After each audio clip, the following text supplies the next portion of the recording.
Hi everyone, it's Gary here, and a warm welcome back to the fourth official here on YouTube. And once again, we're back here on the kickoff show previewing tomorrow's big SPFL Premiership game between Rangers and Hibernian at Ibrox. Joining me to look for this one, making their debut here on the fourth official, is Ennis Burns.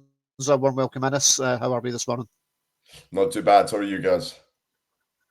Very well, mate. I'm very well. Now, as last week's Dundee preview pod seemed to go down pretty well, we thought we would cast the net out a little bit more and invite on another supporter from the opposition to come in and just give a little bit more, probably inside knowledge in terms of what we can expect from the away side tomorrow. I think it's fair to say, Ennis, that it's probably not been the greatest of honeymoon period so far for David Gray in charge of Hibernian. What's the start of the season been like from your perspective?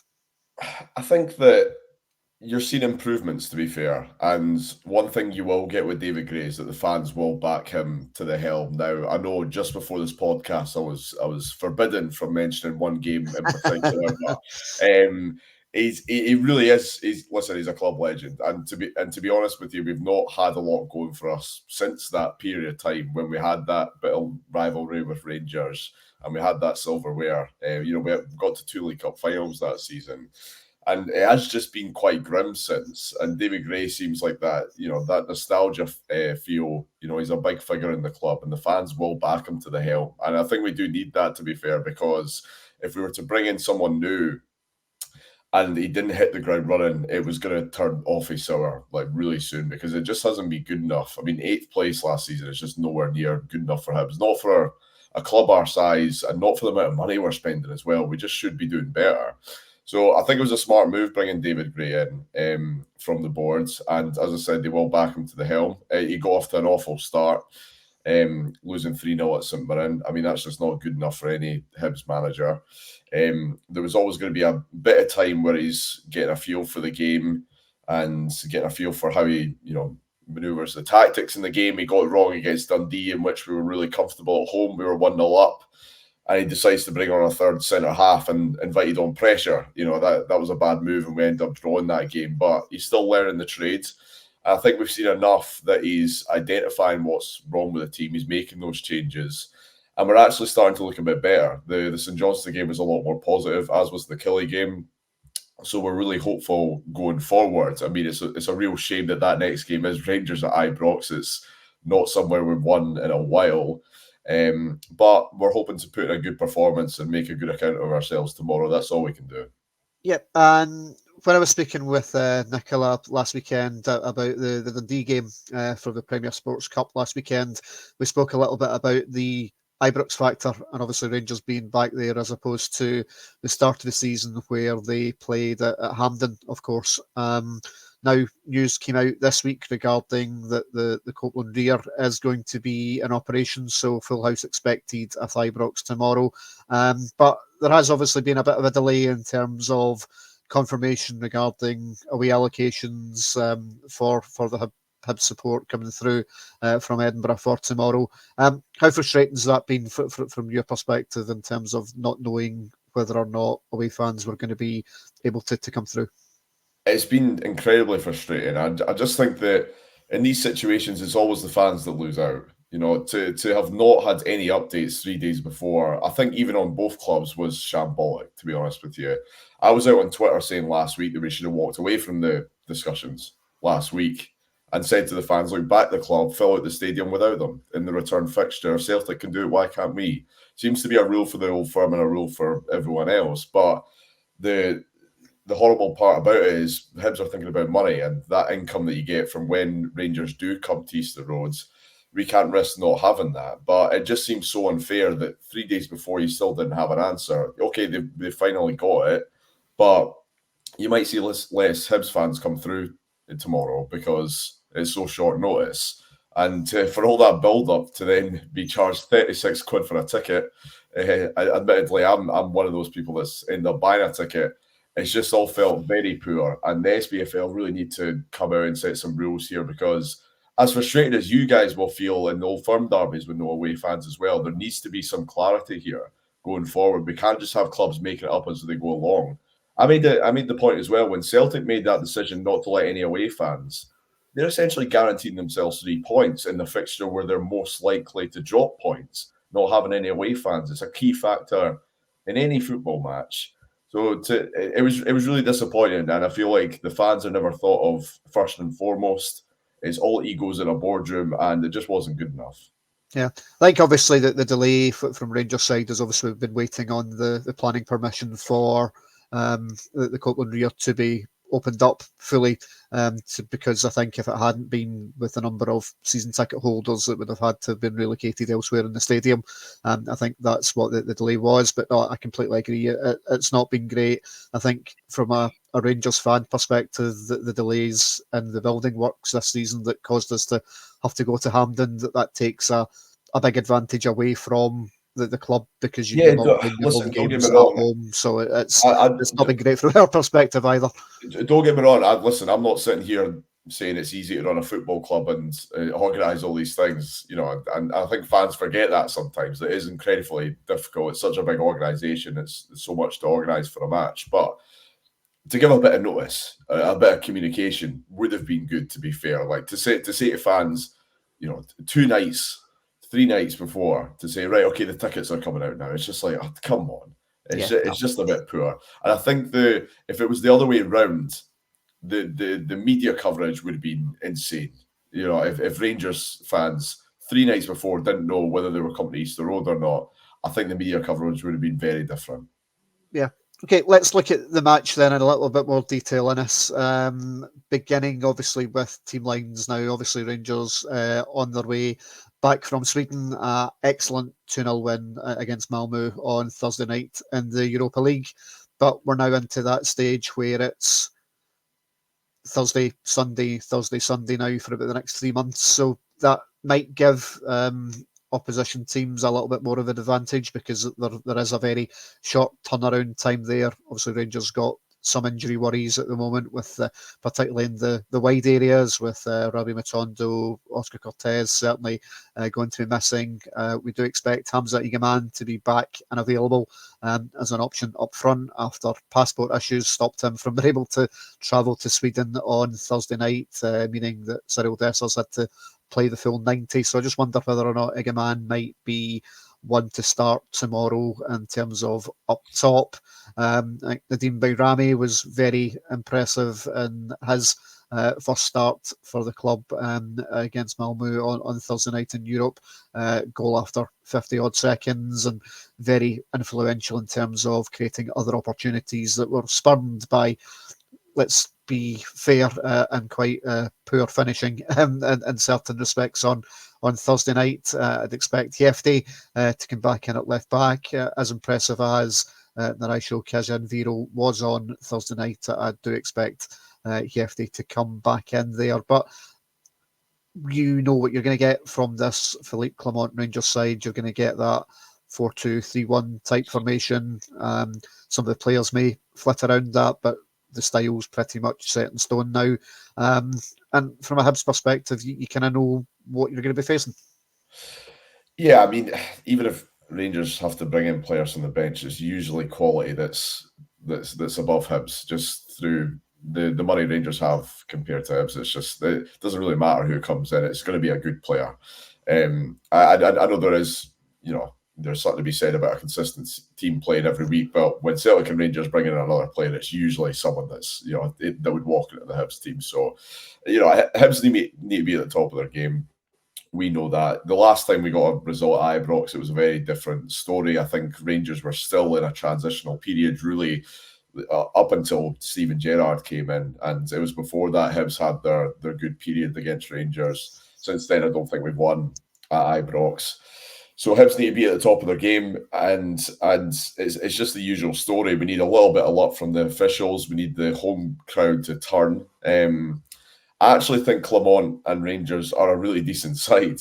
It's just unfortunate that Celtic have just been that little bit better, and it's there for everyone to see, and that's frustrating for the fans, and it's hard for Rangers to sort of focus on themselves and how well they're doing, because they're always looking over their shoulder at how the rivals are doing. And when you play them 4 or 5 times a season, that it's easy to get caught up in that, that comparison. Yeah, no, 100%. However, I actually think Clamont is a decent manager. I think by and large he's been very good. It wasn't that long ago we were talking about potentially winning a treble under Clamont, and a couple of results didn't go his way, and obviously that didn't happen. But Rangers are a really good side, and I think you've seen that out with the Celtic game. You've seen Rangers are a really good side, and so Hibs need to be at the top of their game. They need a bit of luck, and they probably need a decision to go their way, and it could happen for them. Maybe need a bit of quality from the likes of Ellie Johan, who's been a bit off the boil since he's not had a great relationship with the fans over the past few months. If he can turn it on, then we might have a different game. But David Gray who's got a bit, but Ewan is a player who's got a bit of previous against Rangers because he's got that kind of quickness about him that tended to give the Rangers backline some difficulties. Now, obviously, I know it's different players in there now. John Souttar again, who was excellent on Thursday night, but Robin Proper's not the quickest at the back there, so maybe something. But looking from the outside at Hibs this season, I think they've massively missed Miolida and Marcondes, who seemed to be massively influential second half of last season. Whilst the results might not have necessarily matched their individual performances, they always looked a bit of a threat, and that options at the top end of the park, especially with Martin Boyle being unavailable as well, I think Hibs do look a lot lighter this season. Yeah, Marcondes was. I was always a great admirer. I was always really, when people talk about him, I was always, really wanting him to come back. But he did falter towards the end of the season as well. I think that was just a product of a team that was so dysfunctional, a team that knew the manager was on the way out, like it has been a merry-go-round for the past 3 seasons. And it was just a toxic, dressing room, because there was no direction from the club, both in the changing room and above in the board. So it was probably a product of a team that knew it wasn't going to be together the next season. But he is a great player. We have strengthened. Unfortunately, Kieran Bowie's not available injured. Either he got injured during the Scotland duty. We were managing his minutes, and then the Scotland manager for under 21s played him 2 full games, and he got himself injured again, which is really frustrating for us. Joe Newell's not going to be playing. He's always, fairly influential in these games. Martin Boyle, as you mentioned. So all this points to Hibs being up against it. But we do have some players that are quality enough to make a difference. Junior Hoylett looks good. As I said, Ellie Johan. The young man, Rudy Molotnikov, who's coming through the ranks, he looks like a really good player. So you need young players like that to probably play above their station in a game like this for Hibs to get 3 points. The back line is looking a little bit better. It looked really shaky at the start. Big Marv, Ekpiteta, who came in, and O'Hara. It's going to take a little bit of time for them to get used to playing together. But I just go back to Hibs need to be at the top of their game. We need a few decisions to go our way, and then you might get a result. If Rangers show up, we don't really have a chance, because when that Ibrox crowd get behind them, it's really difficult to counteract. And I think obviously with it being the first full house back at Ibrox again, as much as the cup game last weekend did have a decent crowd, it certainly wasn't full by any stretch of the imagination. By all accounts, it's a full house for tomorrow, and I think that will make a big difference in terms of what's a nice run of fixtures now for Rangers, 3 in a row now at Ibrox. After tomorrow, there's Lyon in the Europa League on Thursday night, followed by St Johnstone next Sunday at the ridiculous time of 8 o'clock at night, which again doesn't probably make it ideal in terms of a crowd coming on. But I do expect tomorrow to be quite busy and quite noisy. You mentioned decisions earlier there, Innes, and it was something that was quite evident in the games between the clubs last season in terms of discipline. Obviously, a couple of red cards, I think, really costing Hibs, particularly in the games at Easter Road.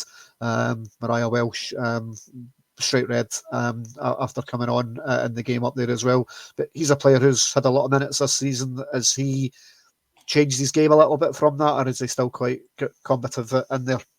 Mariah Welsh just hasn't been getting a game at all.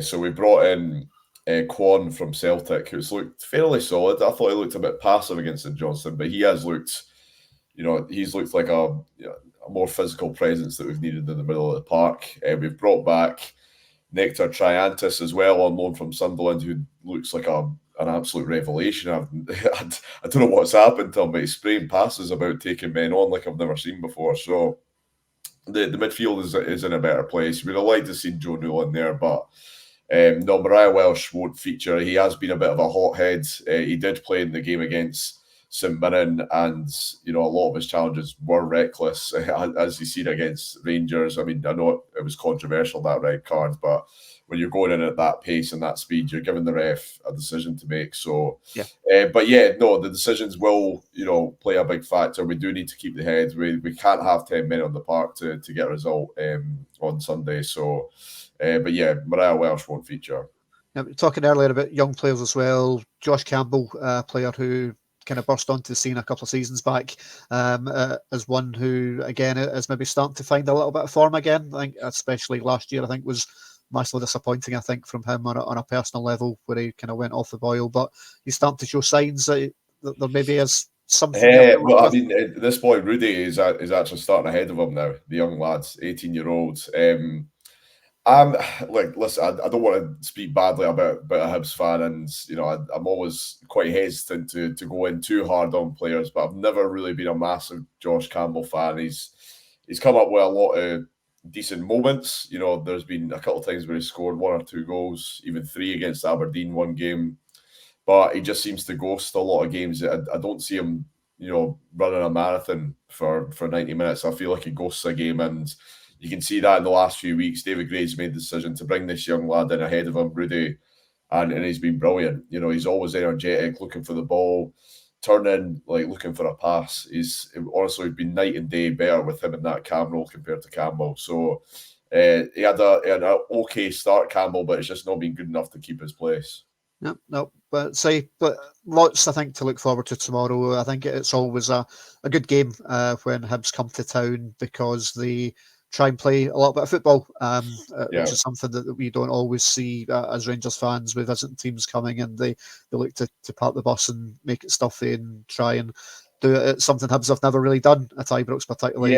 Park the bus, because they've never really had the ability to do that. It's never kind of been Hibs' way. That they always look to try and be quite open, and at times that probably helps Rangers in terms of that, because there is that maybe a little bit more space where they can develop on it, because it's not a flat back 5 with a flat back 4 in front of it and going, right, come and break us down.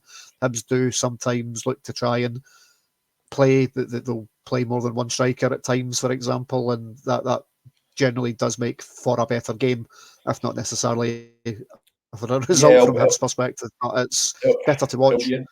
It'll be interesting to see how David Gray sets up, because he's very wary of how you need to get a result at Ibrox. So I think Rangers fans will be looking forward to a more open game, but I think you will see spells of the game where David Gray will have them organised, and you will see spells of the game where there's your two banks of 5 defending. It's just you have to play smart as well. Rangers are going to have the most of the ball tomorrow, so we can't play that expansive football for 90 minutes. But what I will say is there's enough quality going forward to try and take the game to Rangers at spells in the match, but we'll need to be clever about that, because we're very aware Rangers will have the ball tomorrow, and we need to use that to our advantage as well. Yep. Final thing before we kind of wrap up, and it's obviously it's a game that we're all kind of looking forward to, and it's a busy period, as I kind of mentioned earlier.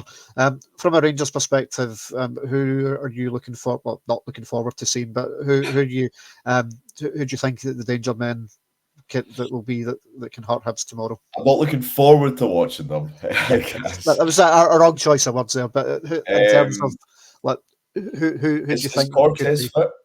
Cortez won't be playing. No, he's Cortez won't be playing. He looks like a right player as well. I mean, I think Dessers is always a danger. He's really come into his form in 2024. The latter half of the season, I think he's seen the quality and the value for money. He didn't have a great start, but he looks like a really prolific striker now, and I think he will be a danger, especially with how shaky the two centre-halves have been for Hibs at times. They really need to have a big game to deal with him.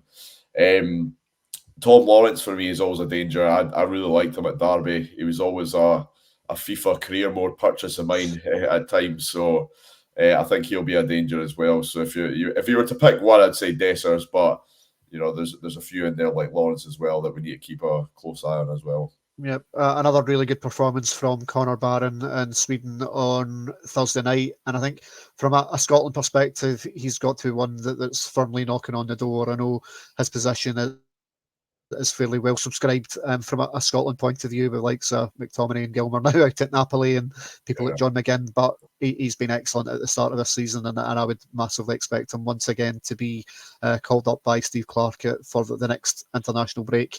Maybe see some minutes this time in the Nations League for Scotland. But he's a player who's came in straight away and has looked every inch a Rangers player, which I think everyone wasn't necessarily sure he was going to come in and be a first pick, but he's been excellent at the start of this season. Yeah, absolutely. Agreed. Okay, right. Cards on the table time, Ennis. What's your prediction for tomorrow? Oh, yeah, it's always a tough one going to Ibrox because I want to be optimistic. I'm going to go with 1-1. I think that Hibs are capable of scoring tomorrow, which always helps. It's just how Hibs defends will be the difference. But I'm going to be optimistic. I'm going to go for a spirited 1-1 draw to take back to Easter Road. I'll take that back to Leith, absolutely. Well, fingers crossed you're wrong, but no, I appreciate that there's absolutely no point in coming to the game, paying £36 for a ticket to expect you to get turned over, so I wouldn't expect anything else. If people have been enjoying listening to you about this one, where can people find a bit more of you? Yeah, so we do a football podcast at Connor Sammon's Pizzeria. A big bunch of us are doing football coverage from right across the leagues. So I'm actually a Spartans FC season ticket holder as well. So I'll be doing a bit of coverage with them in the coming weeks. But there's a bunch of us. We do the Championship, the lower leagues as well. So if you head to the Sammon's Pizzeria podcast, we're on Twitter as well. To give us a shout, give us a follow as well. That'd be greatly appreciated. If you fancy hearing my voice in the field of politics, I also do a politics podcast called Untribal. Give us a follow, and you'll hear more from me there for sure. Perfect. No, a big thank you to Ennis for coming on board as part of a little bit of a partnership we've got with the Pizzeria folk. We've got a few of them coming up here on the platform over the coming months. So Nicola, who was here last week from a Dundee perspective, came from that place as well. So a little bit of a working relationship with the Pizzeria team. So yeah, absolutely give themselves a follow and check them out. They do some cracking work.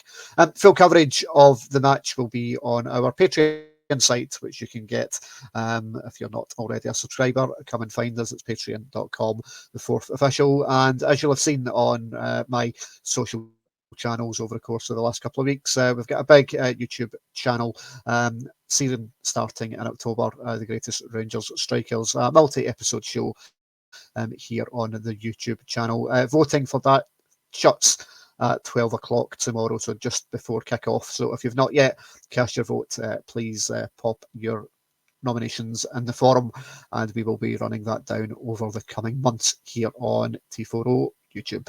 Big thank you to you all for watching. I'll speak to you next time. Goodbye.